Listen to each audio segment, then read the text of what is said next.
In Austin, I'm Mark Mullins. The state of Texas has selected a platform called Odyssey to help build the new education savings account program.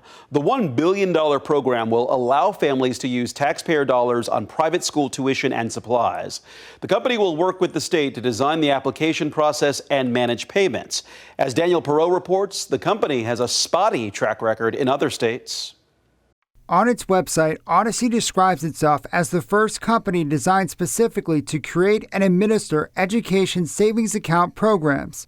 The New York-based company, which started in 2021, currently manages similar programs in Iowa, Wyoming, Georgia, Louisiana, and Utah. In 2023, the company won $500,000 in a contest founded by Jeff Yass, the Pennsylvania billionaire who donated $6 million to Governor Greg Abbott's campaign. Its work in other states is not without scrutiny. It was a pretty rocky rollout. In 2022, Idaho awarded Odyssey a $1.5 million contract to operate Empowering Parents, a $50 million a year microgrant program helping parents cover out-of-pocket education expenses. This was this company's first statewide contract. Within months, Kevin Richert, a senior reporter for Idaho Education News, says problems started to emerge. An audit identified up to 1% of purchases, totaling up to $180,000, were for ineligible items, things like TVs and smartwatches.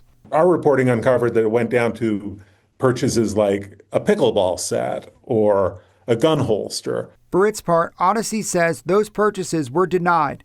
The company agreed to reimburse the state for the unauthorized transactions and nearly $500,000 in interest it collected from unspent federal funding for the program.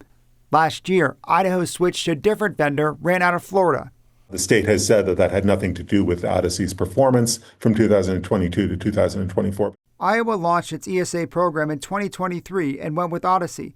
Student participation is exceeding expectations. A recent state audit found Odyssey's administration costs are also higher, and by 2027, it'll be double what the state initially agreed to pay.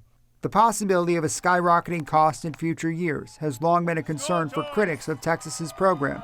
In year one, the Texas program is capped at $1 billion, and the state could pay Odyssey up to $50 million to administer it. Daniel Perot with that report. Applications for families to participate in the program are expected to open early next year. More Austin ISD families are pushing back on the district's proposal to close 13 schools. 11 elementary and 2 middle schools are on the chopping block. On Tuesday morning, hundreds of parents and students from Becker Elementary School in South Austin hosted a walk to oppose the potential closure of that campus. Becker has a dual language program teaching Spanish and English. Under AISD's plan, Becker would close, and some of its students would go to Sanchez Elementary for that dual language program. Parents told us Becker is a thriving campus and should stay open. Absolutely. Stop looking at your spreadsheets and get into the community. Stop pretending that you know what's going on here when you haven't even stepped into the classroom. This is important to people, it's important to families, and it's important to the future of Austin to actually be a global leader and a city that people actually want to come back to. This starts literally right here with these guys. The proposed closures come after years of declining enrollment and budget issues for Austin ISD. District leaders say closing the 13 campuses would save them roughly $25 million immediately.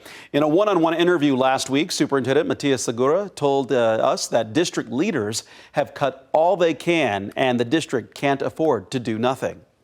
There are no more options. Something has to change in order for us to take the next step as an organization. We've been here for 144 years. We're in the forever business.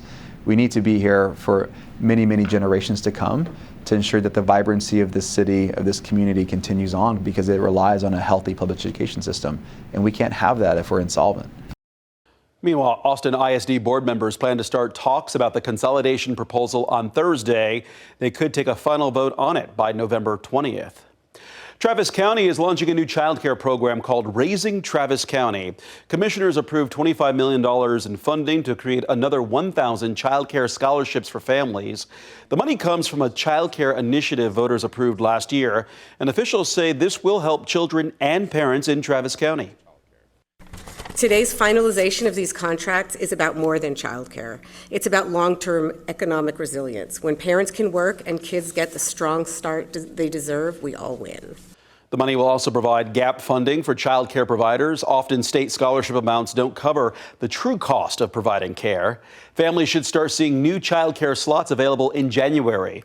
The program also includes an advisory council made up of parents, youth providers, and policy experts.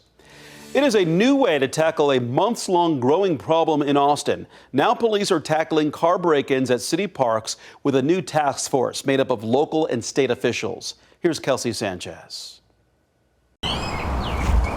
Here at Pease Park, you may notice this sign by the parking lot, showing the number of days it's been since a car break-in. On Tuesday, it showed 4 days. It pains me to see that people are just out there actively just targeting people for their belongings. For months, city parks like Pease, Bull Creek, and Mount Bunnell have been attracting more than just tourists. In September, city officials put up these flyers showing 7 people they say are tied to a string of vehicle burglaries. As of Tuesday, police say these suspects haven't been caught. There's at least 2 that are actively working, and that's their job, to just go break into cars. So to try and put a stop to this, APD teamed up with Texas DPS and the district and county attorney to tackle repeat offenders through a new initiative. It's the criminal justice system working in unison. Smith says by bringing in DPS, they're able to add more patrols around parks. And by bringing in both prosecutors' offices, they're able to get a better idea of how to charge suspects. Let's make sure that we're targeting them, giving them higher bonds, keeping them in jail a little bit longer. That way that there's more consequences for their actions. Smith says Austin parks are the city's crown jewels, and that's what he wants them to be known for. We want to keep it where I'm not reading on Reddit how terrible it is because that place got broken into. And that was Kelsey Sanchez reporting. In Liberty Hill, a nonprofit is making more space for children with developmental disabilities. Hope House held a ribbon cutting for its expansion.